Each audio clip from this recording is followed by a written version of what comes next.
Итак, давайте сразу. Бетховен использовал костную проводимость, вставляя в себе в рот металлический шар с палочкой, которую упирал в инструмент не для улучшения качества звука, а потому что слышать не через кость он не мог. И нужно отдать этим ушам должное. Они у меня первые из тех, у кого заявленная автономность работы на 2 часа меньше, чем реальная. И ловят сигнал они свободно на расстоянии 45 метров или через 2 бетонных стены без разрывов при заявленных 10. И в этом смысле наушники топчик. Tube 177, летим. Всем привет, вы на канале Польза.нет, и сегодня я расскажу вам о довольно спорном, но в то же время полезном продукте. А именно о наушниках на основе костной проводимости Trax Air американской фирмы Aftershock. Для тех, кто не подписан, посмотрите описание к видео, на канале много конкурсов с хорошими призами. И теперь, как всегда, кратко, быстро и емко 20 фактов о наушниках Trax Air, а о них есть что сказать. Первое. Упаковка у этих наушников очень качественная. Нет ни одного элемента, который заставит вас думать, что вы купили товар не премиум класса. А эксклюзивен в этих наушниках не только способ передачи звука. Давно меня так не радовала карабулька, плотная, цветастая и гендерно разнообразная.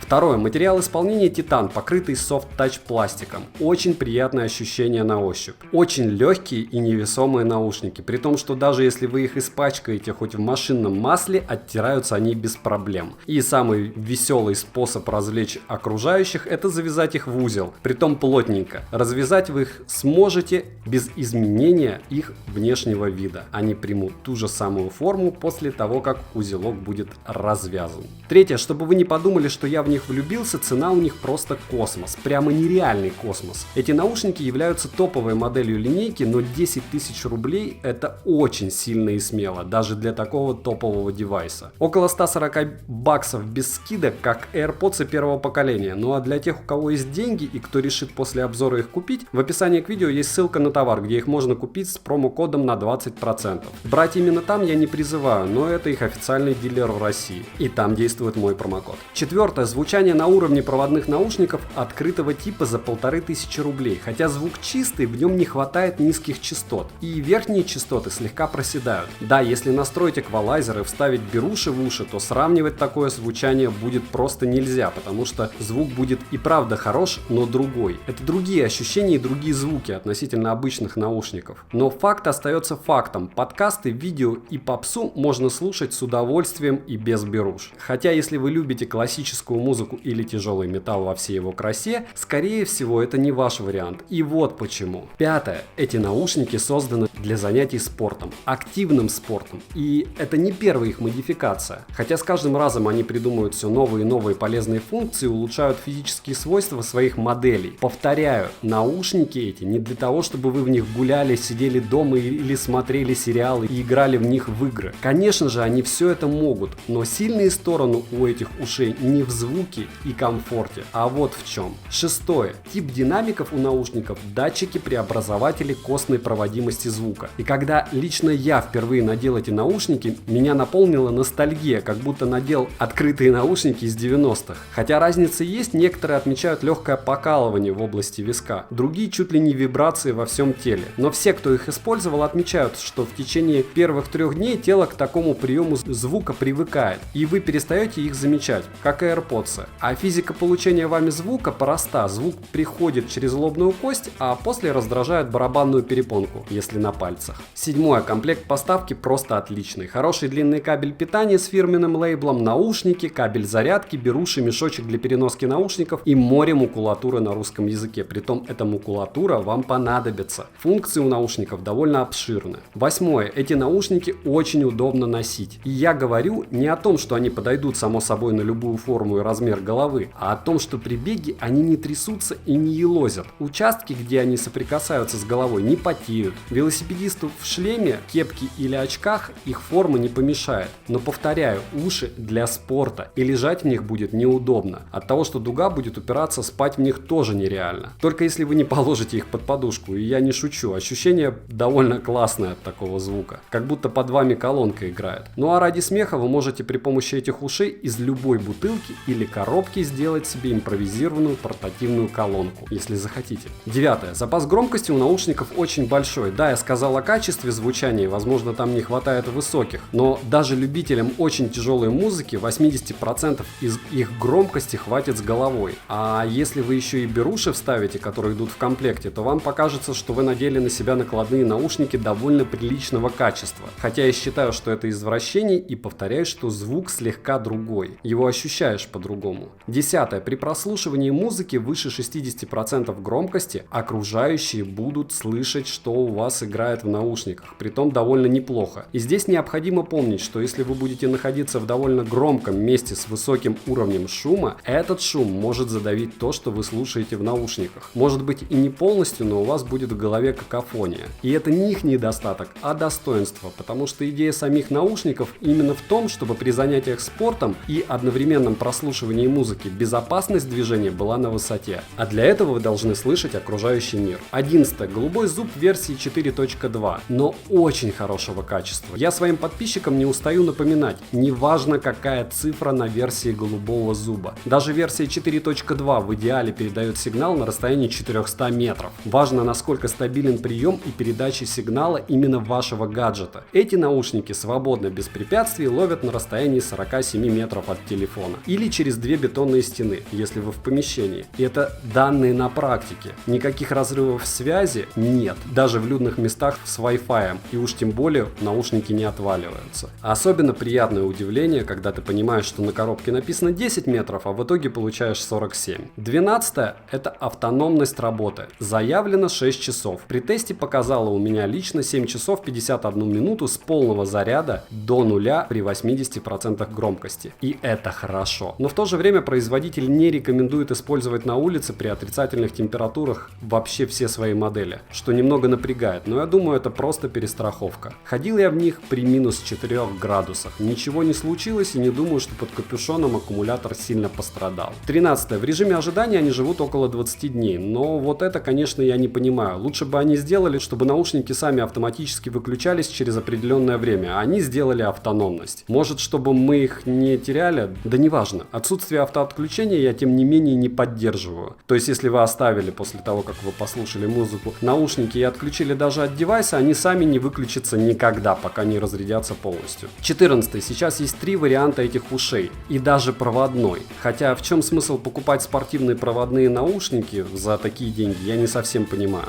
15. Микрофона 2, и даже при ветре разговаривать по этим наушникам очень удобно. Шумодав работает на ура. Проще можете бегать и болтать. С функцией они справляются. Качество звука при разговоре отличное. Но, конечно, странно, когда вам говорят в голову, а не в уши. 16. Со всеми устройствами и во всех средах наушники работают как часы. Я бы сказал, за подключение оценка отлично. Быстро и просто. Плюс есть функция одновременного подключения к двум устройствам, как его называют, многоточечное сопряжение. Сделано это для того, чтобы вы могли быстро переключаться между этими устройствами. Все очень просто. Делайте по инструкции в 7 шагов. Не запутаетесь. 17. Оголовье не регулируется. Некоторые пользователи еще жалуются, что наушники слетают с шеи. У меня они не слетают, но они не предназначены для ношения на ней. Используйте для переноски чехол, товарищи. 18. С басами беда полная, и я бы сказал, что без беруш вы их здесь не услышите. Можно сотни раз говорить, что звук в них другой, но значить это будет только то, что он урезанный, и даже изменение режимов настройки эквалайзера через физические кнопки в этом вам не особо поможет. 19. Элементы управления — это 3 физических кнопки, и проще сказать, что эти наушники не умеют, чем умеют. А единственное, что я нашел, что вы не сможете, это переключать треки назад при помощи кнопок. Вперед вы можете переключать их без проблем. 20. Они не портят вам барабанную перепонку и ушной канал, и это очень важно. Я понимаю, что для большинства это не особо имеет значение, но если говорить о безопасности использования, такой тип наушников самый безопасный из тех, что есть на рынке. И для ваших ушей, и для вашей безопасности при занятии спортом. Ведь основной звук передается в вашей кости через пластины. Чем выше громкость, тем сильнее пластины вибрируют. Вот и вся физика. Зарядка от кабеля с разъемом microUSB, порт для зарядки на наушниках закрывается резиновой заглушкой. Согласно технической документации, защита от пыли и влаги формата IP55, что довольно скромно для их цены, но достаточно. И это значит, что пота наушники не боятся и пыли. Но вот бегать под дождем и плавать в них однозначно нельзя. Сборка ушей на высоте. Все их детали идеально подобны подогнаны друг к другу. Механизм компенсации внешних шумов микрофонами при разговоре работает очень хорошо. Отверстия возле вибропластин генерируют высокие частоты. И если говорить о качестве звука, они не хуже, чем у остальных стандартных затычек или вкладышей. Я бы их, если честно, сравнил с AirPods, но может быть урезанными по диапазону звучания на процентов 10. И это не только мое мнение, просто я боюсь их перехвалить, потому что я уверен, что все абсолютно по-разному их ощущают. То есть, если мне они просто понравились, моя супруга в восторге. Товарищи на работе говорят, что звук неплохой. Ну а те, кто занимаются музыкой, просто говорят, что звук другой. Вот и вся химия. К сожалению, большего я сказать о их звучании не могу. Особенно радует их вес. 30 грамм для таких ушей и такой автономности — это космос. Выпускаются они в 4 цветах, и все они довольно нейтральные. Резюмировать хочу одной фразой. Эти наушники идеальны для занятий спортом на улице, но имеют крайне высокую цену, которой они, к сожалению, соответствуют. Советовать эти уши я буду только обеспеченным спортсменам, как вы понимаете. Факт того, что товар достойный и качественный, я подтверждаю. И теперь я бегаю только в них, даже разыгрывать не буду и продавать тоже. Напоминаю, кто не подписан, подписываемся. Здесь только честные и быстрые обзоры. И каждые 2 недели розыгрыш фитнес-браслетов Mi Band 3 и Honor Band 4 Run Edition. Помимо этого сейчас разыгрываются FreeBuds, Havit G1, геймпад Xiaomi. Все условия, как участвовать в розыгрыше и отзывы победителей в описании к видео. Обзоры минимум 3 раза в неделю, стримы по обсуждению товаров, которые были на обзоре в течение недели, каждое воскресенье, плюс ответы на вопросы и, возможно, еще и розыгрыши. Спасибо, что смотрите, подписывайтесь, добра и удачи вам, дорогие друзья!